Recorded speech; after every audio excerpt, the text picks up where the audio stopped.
Hey guys, what's going on? McMole2 here. Welcome back. Continuing to take a look at soloing the Rancor with different teams. I still am using Zader with TIE Fighter Pilot here and Rex.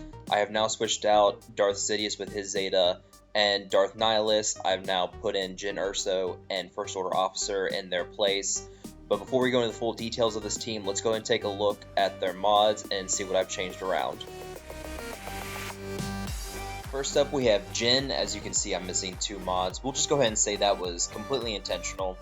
I'm running speed sets on her because you want her moving fast so you can get her truncheon strike in as much as possible. Since on a 2-turn cooldown as it is, plus she gains potency every time she scores a critical hit, so she's going to be your most potent character eventually with all the critical hits she will be scoring.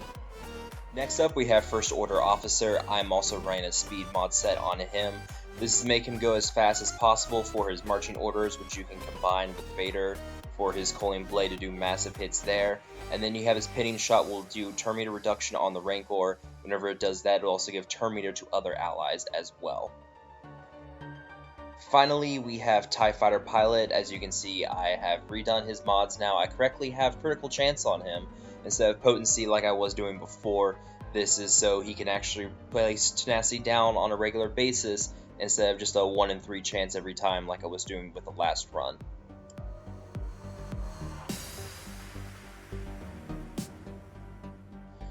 So in terms of overall strategy for this team, the basic strategy for TIE Fighter Pilot with only using his basic attacks for tenacity down, just always guaranteed on critical hits, as well as using Coaling Blade in conjunction for when there is 1 cooldown left on his Force Crush, to make sure that speed down is always on the Rancor as much as possible.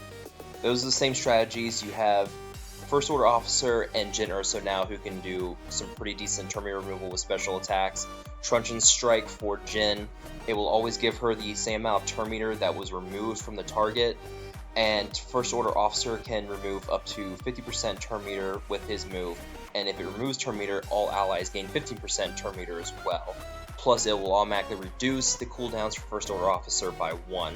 So you can basically do a 1-2 combo of marching orders and pinning shot, and just keep going over and over with that. Jyn Erso, she has a special move as well, where she can boost the turn meter of one ally to 100%.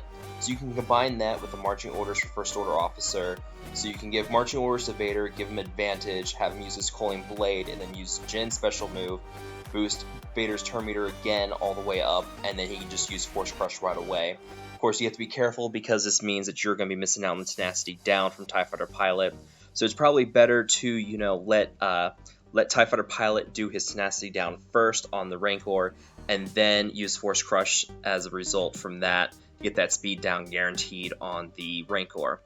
So overall, this team actually was a lot easier. I only had 1 attack come against me in Phase 1, and that was it. As you can see, a little bit of protection missing from Vader, and that's it. There was only 1 attack ever used against me. A couple of close calls here in Phase 2 and 3 with the Rancor, but overall, this team is a lot easier for Phase 1.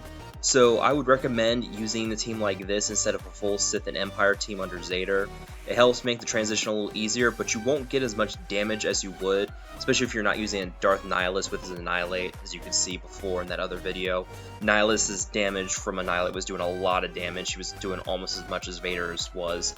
So overall, it's a much easier team to run, but just like your old Tebow teams with Rex and Qui-Gon Jinn and Elder, it doesn't do much damage, so it's going to be a very long run. I think this took me about 40 to 45 minutes overall to get this done, and it cuts out before I kill the Rancor at the end because this is actually, we just started this raid with the guild, and they would be extremely pissed at me if I actually killed the Rancor with this raid only starting a couple hours ago. So anyways guys, I hope you all have enjoyed this video. Feel free to like and subscribe. Keep an eye out for more content. I'm working on a ship video that's going to be talking about how to do the 3-star ship challenges for the challenge materials, the building materials, the training droids, and the shipbuilding materials. So that should be coming up in the next couple of days. Still going to be working on some stuff with Machine Gun Ray as well. The team don't really like it, but some more content with them. I'm going to try out, see what they can do. As always, guys, please enjoy this video, like and subscribe, and I will talk to you guys later.